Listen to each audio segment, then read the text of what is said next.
할렐루야. 오늘은 이사야서입니다. 이사야. 네, 구약의 968페이지 정도. 네, 968페이지 이사야. 오늘 은별이하고 오늘 누가 립스틱 발라줬나요? 네. 아, 네, 너무 예뻐가지고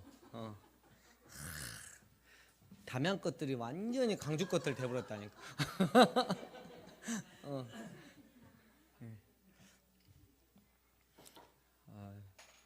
자, 이사야서는 이제 우리가 미가서 지난주에 했었잖아요. 그래서 북이스라엘이 멸망해 갈 때쯤 남유다도 북이스라엘의 죄들을 따라함으로써 하나님의 일종의 이제 경고의 메시지가 들려져야 했기 때문에 미가 선지, 특별히 서민이라 그럴까요? 서민들을 향한 메시지를 가지고 있었던 서민 출신의 그 선지자가 메시지를 던졌고, 이사야는 왕족 출신입니다. 그래서 왕족 출신의 선지자가 또 특별히 왕족들에게 또 권력 잡은 자들에게 더 많은 또 메시지를 아마 전했겠죠. 이사야 1장을 조금 자세히 살펴보아야 합니다. 소돔과 같고 고모라와 같았던. 그래서 우리가 늘 기억할 때 소돔과 고모라는 그 당시에 너무나 부유하고 아름답고 없는 거 없는 도시였지만, 우리 가운데 소돔과 고모라 하면 그 아름다웠던 도시, 그 부유했던 도시가 아니라 하나님께 불과 요항으로 심판받았던 도시라는 걸 우리 기억하고 있죠. 지금 남유다가 그런 상황입니다. 2절부터 제가 조금 읽겠습니다. 하늘이여 들으라, 땅이여 귀를 기울이라. 여호와께서 말씀하시기를 내가 자식을 양육하였거늘 그들이 나를 거역하였도다. 소는 그 임자를 알고 나귀는 그 주인의 구유를 알건만은 이스라엘은 알지 못하고 나의 백성은 깨닫지 못하는도다 하셨도다. 슬프다 범죄한 나라여, 허물진 백성이여, 행악의 종자여, 행위가 부패한 자식이로다. 그들이 여호와를 버리며 이스라엘의 거룩하신 이를 만홀히 여겨 멀리하고 물러갔도다. 너희가 어찌하여 매를 더 맞으려고 패역을 거듭하느냐? 온 머리는 병들었고 온 마음은 피곤하였으며 발바닥에서 머리까지 성한 곳이 없이 상한 것과 터진 것과, 오전 예배 이렇게 말씀 있었죠. 새로 맞은 흔적뿐이거들 그것을 짜며 싸매며 기름으로 부드럽게 함을 받지 못하였도다. 너희의 땅은 황폐하였고 너희의 성읍들은 불에 탔고 너희의 토지는 너희 목전에서 이방인에게 삼켜졌으며 이방인에게 파괴됨 같이 황폐하였고, 딸 시온은 포도원의 망대같이 참외밭의 원두막같이 에워싸인 성읍같이 겨우 남았도다. 만군의 여호와께서 우리를 위하여 생존자를 조금 남겨두지 아니하셨더라면 우리가 뭐 같고 소돔 같고 뭐 같았으리라, 고모라 같았으리라. 이렇게 이 시대 남유다의 죄악상을 보여주는데, 머리끝부터 발끝까지 총체적으로 너희가 썩고 부패하지 않는 게 없다. 완전한 죄 가운데 있었다. 누가? 하나님의 택하신 백성, 아브라함의 자손이요 다윗의 자손이었던 하나님의 선택받은 그 유대인들이 그랬다는 것이죠. 그러니까 이것을 우리가 현 시대의 우리 교회들하고 잘 매칭을 시켜서 적용을 해 보아야 합니다. 자, 12절 보면 너희가 내 앞에 보이러 오니 이것을 누가 너희에게 요구하였느냐? 내 마당만 밟을 뿐이니라. 그러니까 전혀 제 가운데 떠나지 않으면서 주일은 예배하러 온다는 거죠. 하나님께서 내 마당만 밟을 뿐이다 라고 말씀하고 있고요. 13절 헛된 재물을 다시 가져오지 말라. 분향은 내가 가증히 여기는 바요, 월삭과 안식일을 대의로 모이는 것도 그러하니 성애와 아울러 악을 행하는 것을 내가 견디지 못하겠노라 이랬어요.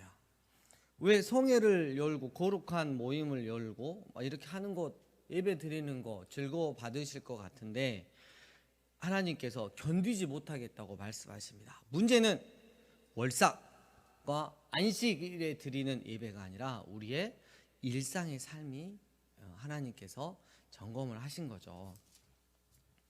자, 15절 두 번째 줄 너희가 많이 기도할지라도 내가 듣지 아니하리니 이는 너희의 손에 피가 가득함이라. 죄를 많이 짓고 기도하는 거 있잖아요. 하나님이 가증스럽게 여기십니다.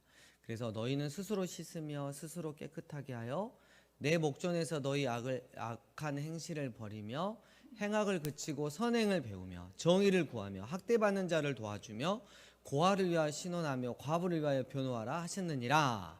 그리고 나서 너희의 정의로운 삶이 회복이 되면 여호와께서 말씀하시되 오라 우리가 서로 변론하자. 너희의 죄가 주홍 같을지라도 회개하고 회개에 합당한 삶을 맺는다면 눈과 같이 희어지게 될 것이요 진홍같이 붉을지라도 양털같이 희게 되리라. 너희가 즐겨 순종하면 땅의 아름다운 소산을 먹을 것이다. 이렇게 이야기를 하고 있는데 우리 대부분의 많은 한국 교회들은 17절까지는 잘라버리고 18절에 와라 너희의 죄가 아무리 많더라도 하나님께서 용서해 주실 것이다. 이 대책 없는 말만 하고 있는 것이죠. 절대 그러면 안 됩니다. 16, 17절이 선행이 돼야 됩니다. 21절 보면 신실하던 성읍이 어찌하여 창기가 되었는고 정의가 거기에 충만하였고 공의가 그 가운데서 거하였더니 이제는 살인자뿐이로다. 내 은은 찌꺼기가 되었고 내 포도주에는 물이 섞였도다. 이렇게 이야기했어요. 여기서 우리가 계속 읽으면서 이제 좀 1장을 적용하길 원하는데요. 하나님께 먼저 이제 예배를 이렇게 드리는데 이 예배는 제가 자꾸 말씀드리지만 우리가 드릴 수 있는 하나님의 하나님 되심을 선포하는 최상의 가치예요. 그러니까 하나님을 높여 올려 드리는 게 예배예요. 나의 만족을 추구하려고 하는 게 예배가 아니라는 거죠. 근데 되게 이제 많은 분들이 내가 마음이 지금 아프니까 물론 그거는 서비스로 하나님께서 부차적으로 주실 수 있어요. 내가 문제가 좀 뭐가 힘드니까. 근데 그게 주요한 게 되는 게 아니에요. 그 문제를 다 내려놓고 하나님의 하나님 되심을 강주도심에서 딱 예배하는 거. 그게 먼저 돼야 되는 거예요. 그랬을 때 우리가 하나님의 하나님 되심을 예배하고 우리가 드릴 수 있는 최고의 가치로 하나님을 높여 올려드리는 찬양을 드리고 말씀 가운데 결단했을 때 나머지 것들이 하나님께서 덤으로 해결해 주시는 거예요. 그래서 우리가 점검해야 될 게 자기 만족의 욕구로 하나님을 예배하면 안 된다. 이거하고 그 다음에 오늘날 기독교는 종교 나부랭이에 불과해지고 있다. 많은 사람들이 예수님을 가지고 놀고 있고 믿는 자들을 굉장히 이렇게 비아냥거리고 있는 시대예요. 그러니까 이건 뭐냐면 그들이 정신 나간 사람도 있겠지만 대부분 사람들이 믿는 사람들이 제대로 안 살으니까 가지고 노는 거예요. 그래서 우리의 사회적인 삶이 바르지 않다는 것은 우리의 영적인 삶이 음란하다라는 의미를 갖습니다. 그래서 이사야서는 오히려 계속해서 뭘 말하고 있냐면 하나님을 믿는다는 것은 그의 말씀에 귀를 기울이는 것이다. 하나님을 믿는다는 것은 하나님께 나와 더 정성스러운 제사를 드리는 게 아니라 도리어 사람들에게로 세상 사람들에게 들어가서 정의를 찾아 행하는 것이다. 그럴 때 하나님의 관계가 올바라지며 우리를 의롭다 하시고 하나님의 구속하심을 경험하는 거죠. 그래서 이게 이제 신약으로 넘어오면 우리가 오직 믿음으로 예수님을 구원자와 주님으로 고백했을 때 하나님은 우리를 거룩하게 해 주시는 관계로 삶 가운데서 정의를 실현하고 사랑을 실천하고 살 수 있는 존재로 바뀌는 거죠. 이게 같이 그렇게 연결되면 좋겠고요. 믿음으로 말미암아 구원을 받는다는 말의 참된 의미는 하나님의 은혜를 굳게 믿고 이전에 살던 삶을 정확하게 청산하고 정의와 공의를 행하는 삶으로 예수님께서 이 땅 가운데 살아가셨던 그 삶으로 한 걸음 나아갈 때 하나님이 그들을 의의 성읍으로 부르신다는 뜻입니다. 그래서 십자가 그리스도에 대한 몇 마디 신앙 고백을 했다고 해서 구원의 확신 같은 것을 내가 고백했다고 이렇게 확신하는 것을 두고 오직 믿음이라고 말할 수 없습니다. 우리의 믿음이 참되다면 내가 살고 있는 삶의 현장에서 세상 사람들에게 정말 하나님의 백성의 모습들을 보여줬을 때 확증할 수 있는 거예요. 아, 내 믿음이 참된 믿음이었구나. 근데 세상 사람들이 예수님을 핍박하려는 세상 사람들 말고 나랑 비슷하네. 똑같이 세속적이고 그냥 뭐 돈 하네. 뭐 인정하네. 자리 높은 거 막 원하네. 뭐 다른 게 없네. 예전에 정말 부끄러운 게 있었어요. 어떤 집사님이 있는데 좀 잘 신앙생활하다 하나님을 좀 많이 떠났어. 근데 어쩌다가 보니까 돈을 많이 벌었어. 그래가지고 하던 태권도 도장을 싹 넘기시고 돈이 이제 많이 모였으니까 이제 뭐 땅이나 뭐 건물 막 이렇게 투기를 하고 이제 딱 이렇게 미리 투자해 놓고 나중에 잘 되면 이제 또 배로 받고, 예, 이런 것들을 하고 다니는데 옆에 한 목사님인데 자꾸 따라다니더래. 어디가 땅이 좋냐고, 어디다가 투자를 해야지 돈을 벌거냐고 자꾸 자기한테 물어본대. 목사님이 그런데 정말 너무 부끄러웠어요. 그래서 차라리 목사님들은 돈이 없어야지 그나마 사고라도 안 치지. 그래서 너무너무 부끄러운 거야. 그러니까 마찬가지예요. 세상 사람들이 저분 교회 집사님인데, 권사님인데, 장로님이신데, 그런데 사는 게 똑같아. 예, 똑같아. 그러면 그 사람이 아무리 교회를 몇십 년 다니고 직분이 그렇게 높아도 하나님이 인정하시는 믿음이 아니라는 거예요. 그러니까 우리가 그 증거들을 받아야 되는 거야. 내가 우리 시은이 보면 나도 하나님 믿고 싶어. 진짜 시은이를 보니까 하나님이 살아계신 것 같아. 근데 내가 아직 생활이 좀 어려워서 아직 못 가는데, 이 정도까지만 들어도 진짜 엄청난 거죠. 예, 그런 거잖아요. 예, 근데 너나 믿어. 뭐 이런 식으로, 예, 이렇게 하면 내 삶을 보고 그러면 문제가 된다는 거죠. 자, 그러면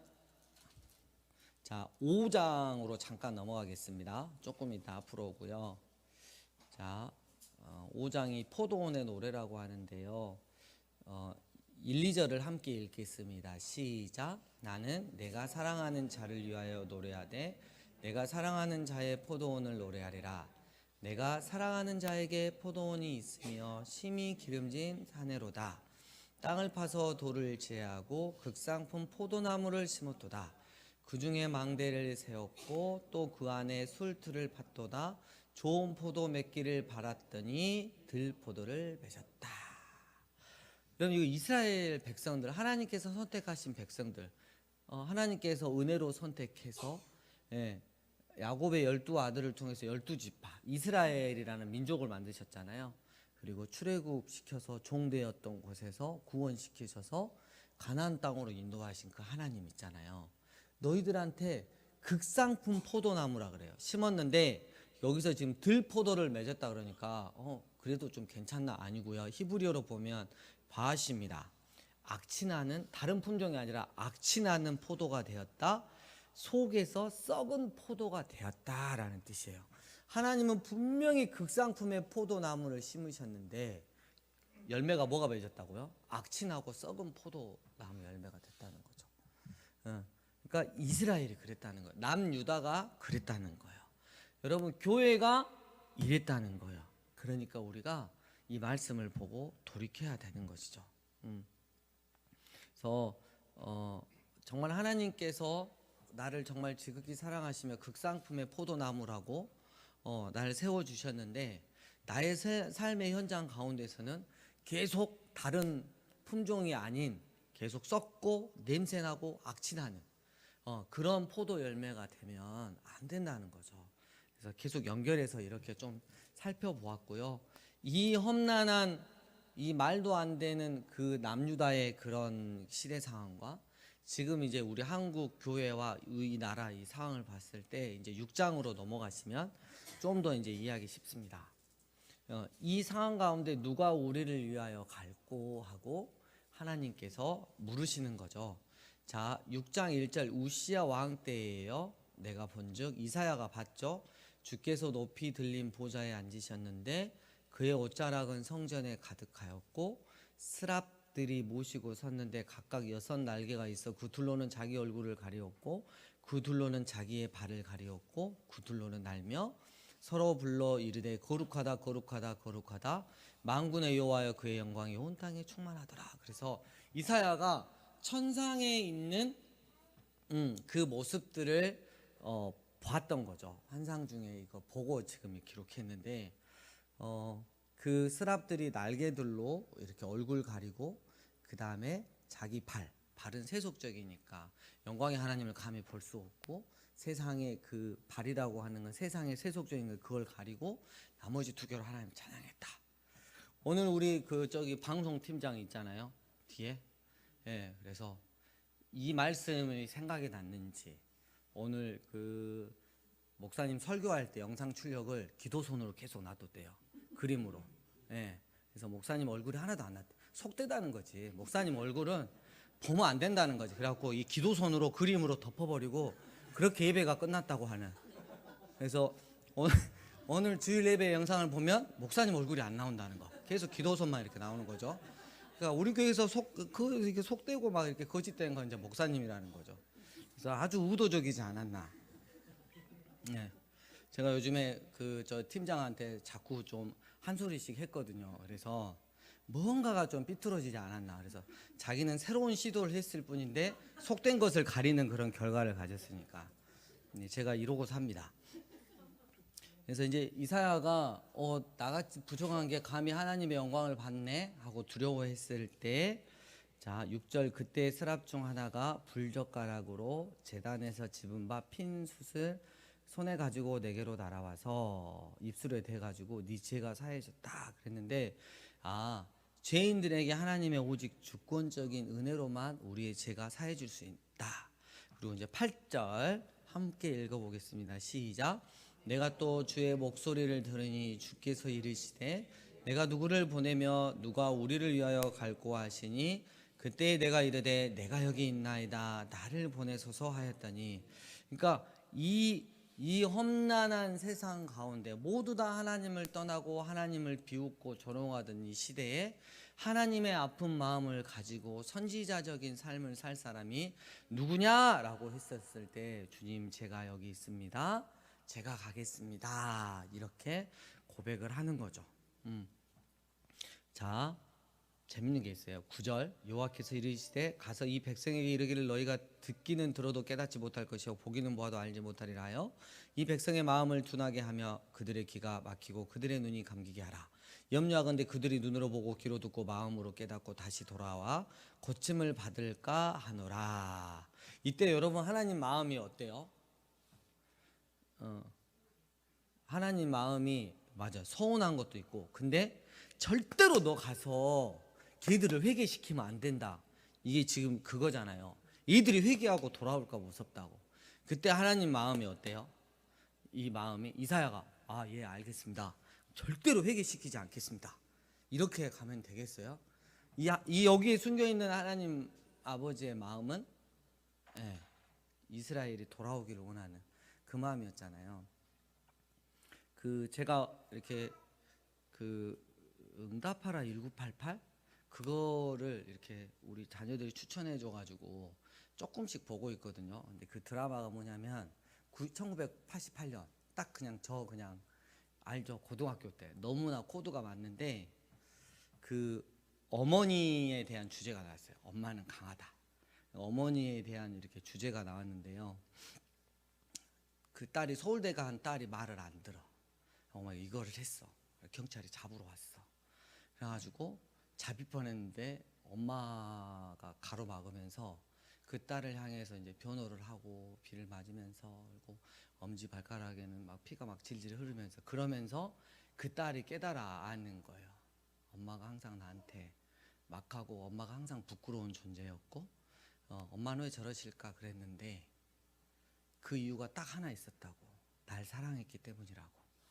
그러면서 이제 돌아오는 이런 게 있는데, 처음으로 이렇게 저도 이제 어머님 돌아가시고 그것만 봐도 그냥 울었거든요. 그냥 처음부터 울었는데 우리 어머님이 생각이 나더라고요. 그래서 정말 많이 좀 이렇게 울었어요. 그랬지. 그 사랑으로 우리를 해주셨는데 그때는 왜 내가 엄마한테 화를 내고 못마땅해 하고 우리 엄마 체인지 됐으면 좋겠다고, 바뀌었으면 좋겠다고. 왜 우리 엄마는 뚱뚱해야 할까? 막 이런 거 있잖아요. 예. 그래서 그렇게 했던 것들이 많이 하고 또 나중에 천국에서 또 만날 그 소망으로 이렇게 마무리를 지었는데, 지금 여기 가운데 하나님 마음이 그렇다는 거예요.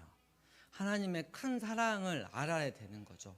회초리를 드시면 그 뒤에 감춰진 사랑을 빨리 알아내는 게 자녀의 몫이죠.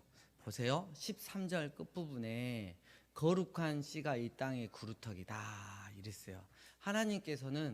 하나님께서 선택하신 백성들 결코 없애지 않으십니다. 영원한 멸망 가운데 버려두지 않고 회초리를 때려서라도 징계해서라도 결국 자기 백성으로 삼으시는 거예요. 어느 정도까지 삼으시냐면 아들 예수님을 십자가에서 죽이실 만큼 우리를 사랑하신다는 거죠. 이 하나님의 사랑에 대해서 우리는 의심하면 안 될 겁니다. 7장 8장은 그 임마누엘 7장 14절 나오죠. 우리가 저번에 그 열왕기야 할 때 제가 좀 설명을 했어요. 그래서 이건 넘어가고요. 다시 이제 살짝 앞으로 와서 2장으로 넘어갑니다. 뭐시요? 오늘 왜 이렇게 왔다 갔다 해? 진짜 힘들어서 성경 못 읽을 거만? 그게 아니고 1장부터 1장, 2장 여러분들 그냥 읽으시면 돼요. 예. 자, 2장과 9장, 11장이 이제 뭐 평화의 왕국에 대해서 나오는데 2장 2절 말일에 여호와의 전에 산이 모든 산 꼭대기에 굳게 설 것이다. 3절 많은 백성이 가며 이르기를 오라 우리가 여호와의 산에 오르며 야곱의 하나님의 전에 이르자 그가 그의 길을 우리에게 가르칠 것이라 우리가 그 길로 행하리라 하리니 이는 율법이 시온에서부터 나올 것이며 여호와의 말씀이 예루살렘부터 나올 것입니다. 여러분 이거 어디서 많이 읽어본 것 같지 않아요? 어디서 나왔죠? 그렇죠. 미가서 지난주에 미가서 4장에 나왔잖아요. 똑같이 나오고 있죠. 그러므로 5절 야곱 족속아 이스라엘아 오라 우리가 여호와의 빛에 행하자라고 말을 하고 있어요. 예, 우상 숭배하지 말고 교만하지 말고 자기 배만 채우지 말고 11절 여호와께서 홀로 높임을 받으시게 하자 이렇게 17절 여호와께서 홀로 높임을 받으시게 하자. 그래서 우리가 정말 경계해야 되는 게 우상 숭배예요. 예전에는 눈에 보이는 거 뭐 형상 만들었다면 지금은 가장 강력한 우상 숭배가 세상에 하나님보다 더 사랑하고 집착하는 그 무엇이고 더 나아가서는 내 자신이 우상 숭배라고 그랬어요. 하나님보다 나를 더 사랑하는 거. 그리고 교만. 이 교만은 답이 없다 그랬어요. 교만. 또 하나는 자기 배만 어떻게 채우려고 하는 것들. 그래서 여기에서 우리는 벗어나야 된다. 내가 좀 멋있지 않나? 요즘에 우리 그 태경 청년이 그 이렇게 몸이 되게 좋아졌잖아요. 그리고 가끔 전화해서 너무 또 인생의 진지한 대화도 해요. 태경 청년이 저를 가끔씩 한 번씩 시험할 때도 있어요. 이렇게 정말 귀한 그 이렇게 질문을 던지거든요. 예, 던졌을 때 제가 세상적으로 대답하면 그 태경 청년이 세상의 모든 험한 일들을 다 겪어봐서 딱 알 거예요. 저 사람 저 가짜 목사다, 진짜 목사다. 그래서 가끔가다 한 번씩 이렇게 질문을 너무 진지하게 하더라고요. 그래서 고맙고 태경 청년이 저한테 그러더라고. 목사님 보면 그래도 딱 하나 착하게 살아야겠다 그 생각은 들어요. 그 정도까지를 저를 봐준 거에 대해서 이제 고맙죠. 22절에 보면 우리가 왜 이제 태경청년 막 몸을 말했잖아요. 그러니까 우리가 이제 비유로 하는 거예요. 너희는 인생을 의지하지 말라. 그의 호흡은 코에 있나니 새말 가치가 어디냐. 여러분 우리가 아무리 돈이 많고 아무리 높은 자리에 있고 아무리 몸이 좋아도 하나님께서 우리 코만 얼마 동안 막으시면 몇 분 안에 그냥 가는 거예요. 우리 인생이 그렇다는 거예요. 우리 인생의 위치를 바로 알고 하나님의 위치를 바로 알았을 때 우리는 늘 겸손할 수밖에 없고 다른 헛것들 안 구하고 살 수 있는 거예요. 네, 그래서 우리가 이걸 기억했으면 좋겠다 싶고요. 자, 넘어갑니다. 네, 9장으로 넘어갑니다.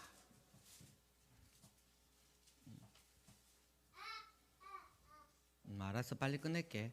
자, 9장 1절.